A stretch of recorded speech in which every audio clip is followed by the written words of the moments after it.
शादी उसके माँ बाप एक आलसी लड़के से करा देते हैं। चलो, रोली की शादी हुई और हमने गंगा नहाई। और क्या, बेटियां तो होती ही है बोझ। हाँ, पर अब क्या चिंता, उतार तो दिया बोझ तुमने, अब वो लोग समझे। ससुराल में रोली का पति कहता है, देखो, मैं कोई काम नहीं करता, ये बात तुम्हारे मम्मी पापा को बता दी थी मैंने। अब जो किराया आता है दुकान का, उसी से घर का गुजारा करना है। कभी भूल से भी कोशिश ना करना किसी चीज की डिमांड की। क्या मम्मी पापा को पता था कि आप कोई काम नहीं करते? और क्या, बड़े अच्छे से पता था। उन लोगों को तो तुम बोझ लगती थी, बोल रहे थे कि बस शादी कर लो और कोई मतलब नहीं है। रोली को ये सुनकर बहुत गुस्सा आता है, लेकिन करती भी तो क्या, क्योंकि वो जानती थी कि उसके माता पिता ऐसे ही हैं। जैसे तैसे रोली दिन काट रही थी। रोली को एक प्यारी सी बेटी होती है। धीरे धीरे वो बड़ी होती है और उसके साथ उसकी जरूरतें भी बढ़ती जाती है। सुनिए जी, अपनी सिमी बड़ी हो रही है, उसका स्कूल में दाखिला कराना है। मैंने अब तक तो जैसे तैसे समय काट लिया, लेकिन मैं बच्ची की परवरिश में कोई कमी नहीं रखूंगी। अरे क्या है यार, अब तो लगता है कोई ना कोई काम ढूंढना ही पड़ेगा। अब पति रोज काम की तलाश में जाता और बिना किसी काम के वापस आ जाता। रोली समझ जाती है कि पति के अंदर अब काम करने की क्षमता नहीं है। वो बेटी को उच्च शिक्षा देने के लिए कुछ करना चाहती थी, लेकिन करती तो क्या करती। एक दिन रोली की सहेली कहती है, रोली, मेरी कोई औलाद नहीं है। अगर तू मेरी औलाद को जन्म दे तो मैं तुझे तेरे मुंह मांगे पैसे दूंगी। अरे, तेरी औलाद को मैं कैसे जन्म दे सकती हूँ? सरोगेसी से। बच्चा मेरा और वैभव का ही होगा, लेकिन कोख तेरी होगी। ये संभव है रोली। रोली कुछ सोचकर कहती है, मुझे मंजूर है, लेकिन मैं इसका 2 लाख रुपया लूंगी। अरे कोई बात नहीं, मुझे मंजूर है। रोली खुश हो जाती है कि एक बच्चा पैदा करने का उसे 2 लाख रुपया मिलेगा। वो घर आकर पति को बताती है, वो भी खुश हो जाता है। अब क्या था, डॉक्टर के पास जाकर सहेली का बच्चा रोली की कोख में पलने लगता है। मुझे 20,000 चाहिए मेरी बेटी के एडमिशन के लिए। हाँ हाँ ठीक है, मैं उसके एडमिशन से लेकर सारे खर्चे उसके अकाउंट में डाल रही हूँ। रोली की बेटी का एडमिशन हो जाता है। रोली को लगता है कि वो अब सब कुछ ठीक कर देगी। दिन और महीने आगे बढ़ते हैं। अब एक दिन, एक बात कहूँ जी, काश इस बच्चे को मैं रख पाती। मैं अब इससे काफी जुड़ गई हूँ।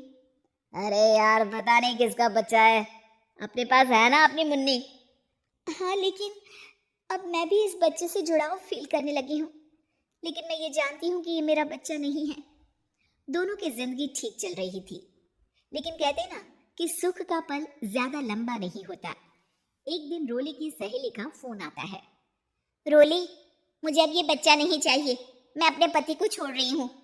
अरे लेकिन मुझे पैसों की जरूरत है, बच्चा तुम्हारा है, मैं क्या करूंगी? सहेली बिना कुछ बोले फोन काट देती है, फोन स्विच ऑफ कर देती है।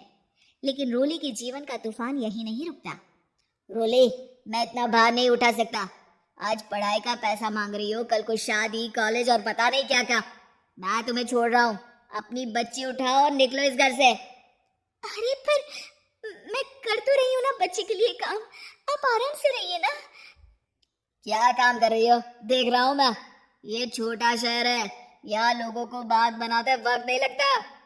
तो मैं क्या करूं? ज्यादा पढ़ी लिखी नहीं हूँ, कैसे घर के खर्चे चलाऊं? और आप तो काम करना ही नहीं चाहते। हाँ, ना चाहता हूँ और ना ही करूंगा। रोली को पति की बात पर काफी गुस्सा आ जाता है। ठीक है, अगर मेरे जीवन में संघर्ष लिखा है तो वही सही। इस वक्त पति होने के नाते आपको मेरा साथ देना चाहिए था, लेकिन नहीं, आपने तो इस हाल में मुझे घर से बाहर निकालने की बात कह डाली। देखो, ये सारी फालतू की बातों के लिए वक्त नहीं है मेरे पास। रोली, जिसकी कोख में किसी और का बच्चा था और साथ छोटी सी बेटी, पति का घर छोड़कर रास्ते पर आ जाती है। रोली के पास मायके के सिवा दूसरा कोई रास्ता नहीं होता। अरे रोली कैसी है, कितने दिनों के लिए आई है? हमेशा के लिए माँ। वो माँ को सारी बात बता देती है। ओए लड़की, इतनी हिम्मत का काम कर लिया, अरे ना ना, यहाँ कोई जगह नहीं है। तुम तो अपना बोरिया बिस्तर उठाओ और निकलो यहाँ से। रोली के पास अब मायके का रास्ता भी नहीं बचता। वो चुपचाप बच्ची को लेकर जा रही थी कि उसे दर्द होता है और वो डॉक्टर के पास चली जाती है और फिर वहां वो एक प्यारे से बेटे को जन्म देती है। कितना प्यारा है, कितने अभागे हैं इसके माँ बाप जो इसके पैदा होने पर भी नहीं है। तभी वहां डॉक्टर आ जाती है। रोली, बच्चे के पिता तुमसे मिलना चाहते हैं। आपका बहुत बहुत शुक्रिया।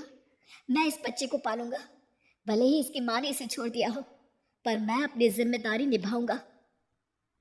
तो क्या आप मुझे इसके पैदा करने के लिए जिन पैसों की बात हुई थी वो भी देंगे? हाँ, और साथ ही आप चाहे तो मेरे घर में रहकर मेरे बच्चे की देखभाल भी कर सकती हैं। मैं उसके लिए आपको सैलरी दे दिया करूंगा। रोली को लगता है कि जैसे भगवान ने उसके लिए सुकून का रास्ता खोल दिया। वो अब मुकेश के साथ उसके घर चली जाती है, जहाँ रहकर वो उस बच्चे की देखरेख करती है। अब मुकेश के घर को रोली अच्छे से संभाल लेती है, उसके लिए खाना बनाने से लेकर बच्चों की देखभाल और घर की देखरेख। धीरे धीरे मुकेश को रोली से प्यार हो जाता है। रोली, तुम्हारी बेटी और मेरा बेटा बिल्कुल भाई बहन की तरह साथ रहते हैं। हाँ, आखिर है तो एक ही कोख के बच्चे, अटैचमेंट तो होगा ही ना। रोली, तुमने घर और मुझे दोनों को संभाल लिया। ये तो मेरा काम है। आपने भी तो मुझे छत दी जिससे मैं अपनी बेटी की पढ़ाई और भविष्य के लिए पैसे जोड़ सकूं। रोली, क्या तुम मुझसे शादी करोगी? अब मैं जानता हूँ तुम्हारी भी शादी कुछ खास अच्छी नहीं रही। रोली को मुकेश की बात ठीक लगती है। वो उसे हाँ बोलने की सोच ही रही होती है कि उसके पहले पति का फोन आ जाता है। रोली, मैं बहुत परेशान हूँ, मेरा एक्सीडेंट हो गया है, मैं चाहता हूँ तुम वापस आ जाओ।